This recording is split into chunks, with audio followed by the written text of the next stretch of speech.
The European Central Bank has kept interest rates on hold and flagged the end of its pandemic emergency asset buying scheme next March. Although net bond buying will end, the bank promised continued support for 2022 and says it considers a spike in inflation to be temporary. The euro area economy continues to recover, despite a slowdown in the near term. The sharp increase in energy prices and demand outpacing constrained supply in some sectors are pushing up inflation. Inflation will remain above our target for most of 2022, but is likely to ease in the course of next year. Well, Craig Erlham is a senior market analyst at foreign exchange company Oanda, and he joins us now. Thanks very much indeed for being with us on the programme today, Craig. So we heard Christine Lagarde there saying that the Eurozone economy is recovering, but inflation is, of course, still a problem. So what action, if any, do you think the ECB will take? I don't think they'll take too much action for some time. Of course, their forecasts are subject to significant revisions because there is still an enormous amount of uncertainty. Even without the Omicron strain, there was quite a bit of uncertainty around the outlooks. So throw this into the equation and things get very difficult indeed. The forecasts are there for guidance, and that's what the ECB is basing its policy decisions on. But all you have to do is look at the lessons from the last year to see that it's extremely difficult to predict for all central banks, not just the European Central Bank. Now, next year, I think they are going to proceed with caution, and I think they have a bit more flexibility to do so. This is a central bank that's been fighting the risk of deflation for the last decade, not the risk of inflation. And inflation is expected to return below target over the course of the next couple of years, which can't be said for other central banks. So I don't think such significant action will be warranted. But of course, the next few months may start to tell a very different story. Meanwhile, here in the UK, we had a rate rise by the Bank of England. How big of a surprise was that?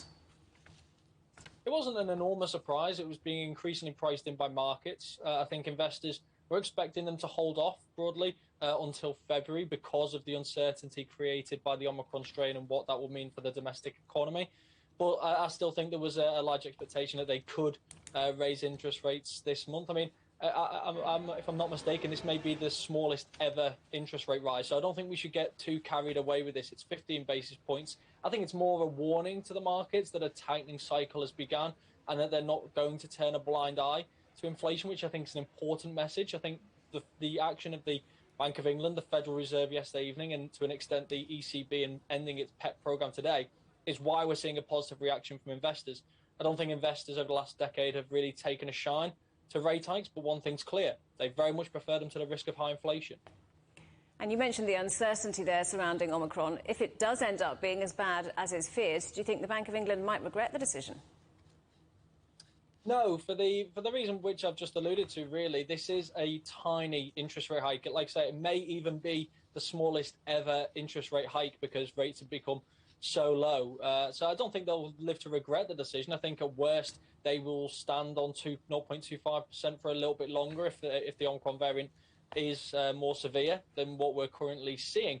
The risk, obviously, that comes with that is the fact that inflation is running at decade highs and is moving higher rather than lower. That's a bigger threat as far as the Bank of England, I think, is concerned. So even if Omicron is worse, I still think they will proceed with a tightening cycle, but maybe at a slightly slower pace. And talking of highs, we should mention the markets, which are pushing close to record highs. Where's all the optimism coming from? As I say, for a long time now, it's been quite a while since we've had to deal with a tightening cycle. The Fed engaged in one back in 2018, but for the rest of us, it's been quite a long time since we've had to even consider the prospect of higher interest rates from these rock bottom levels. And because inflation has been so low, we haven't had to think about it. So we've almost, there's been a lot of trepidation when it comes to interest rate hikes. But right now, we're seeing an economy that's a very tight labour market. The economy's bounced back very strongly from the pandemic. Before the pandemic, the economy was also very strong, both in the US, here and elsewhere. And we're getting back to those kind of levels, even if there is an enormous amount of uncertainty still around new variants, etc., and the potential for restrictions. But we are also learning to live with it. And as I say, right now, modest rate hikes is not that great a threat to the economy, not nearly as much as rapid inflation would be. So I think where the optimism from investors is coming from the fact that there's still an extremely accommodative stance from all of these central banks. and they are doing something to address inflation, which is what they're most concerned about.